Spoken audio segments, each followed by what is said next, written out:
للأمهات اللي عندهم مراهقين، أنا عارفة قد إيه المرحلة دي بتكون صعبة وبتضغط علينا قوي لدرجة إن ممكن نوصل لمرحلة بيرن اوت. أنا مايل بدوي وأنا parenting coach، لكن الحقيقة إن في أمل.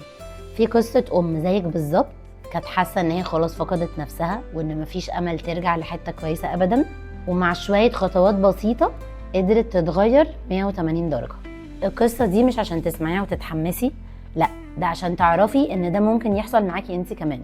المرحله الاولى المعاناه. جات لي الام وبتحكي لي بتقول لي بجد انا مش قادره، انا كل يوم بحس ان انا ببذل مجهود رهيب ومش عادي، وبرجع في الاخر ما عنديش طاقه ومتعصبه جدا.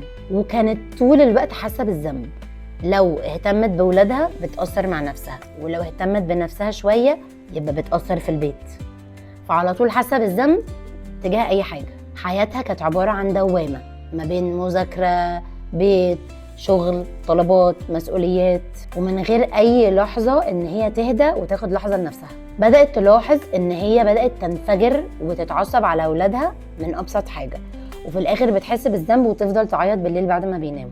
وهو ده بالظبط البيرن اوت. ده مش مجرد تعب، ده استنزاف كامل للطاقة النفسية والجسدية. قوليلي بصراحة، عمرك حسيتي انك اتعصبتي على اولادك بس مجرد عشان انت تعبانه ومستنزفه ومضغوطه، مش عشان هم غلطوا؟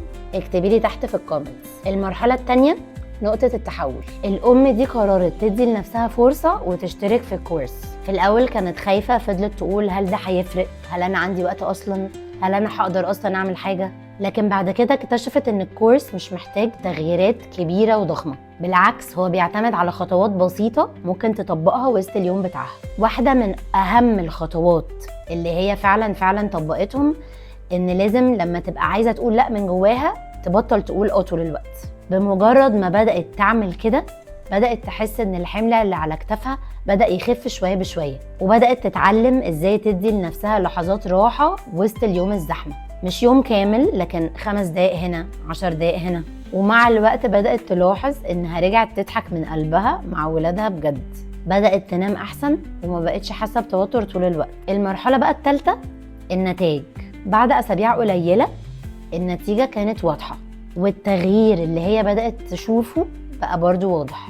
بقت هادية أكتر مع ولادها، حتى علاقتها بجوزها اتأثرت لأن بقت أهدى وبقت عامة موجودة وفي حضور بشكل واضح. بدأت تحس إن رجعت لطبيعتها من جديد، مش مجرد أم تعبانة طول الوقت. ورجعت قالت لي أنا دلوقتي بقيت عايشة، مش مجرد كده يعني يوم بيعدي ورا يوم بيعدي ورا يوم بيعدي. القصة دي بتورينا إن التغيير مش محتاج معجزات، محتاج بس إنك تاخدي قرار، إنك تاخدي أول خطوة. أنا بحكي لك القصة دي عشان تعرفي إنك مش لوحدك، وإن في آلاف الأمهات حاسين نفس الإحساس وبيعانوا نفس المعاناة. الفرق بس إن في اللي بيستسلم للإحساس ده ويعيش وخلاص، وفي اللي بياخد خطوة علشان نفسه. الكورس بتاعي معمول مخصوص عشان يساعدك تعرفي ترجعي التوازن لحياتك، وتعرفي إزاي تعيشي بالتوازن ده وسط اليوم الزحمة والمسؤوليات. هتلاقي فيه أدوات عملية وتمارين بسيطة وتحولات أو تفكير بطريقة مختلفة إن يبدأ يخليكي تعرفي تشوفي يومك بطريقة تانية. التسجيل دلوقتي مفتوح، وهتلاقي اللينك في الديسكريبشن تحت الفيديو. اعملي الخطوة دي لنفسك، واعملي زي الأم اللي أنا حكيت لك عليها، عشان انت بجد تستاهلي تعيشي في حياة متوازنة وهادية عشان نفسك.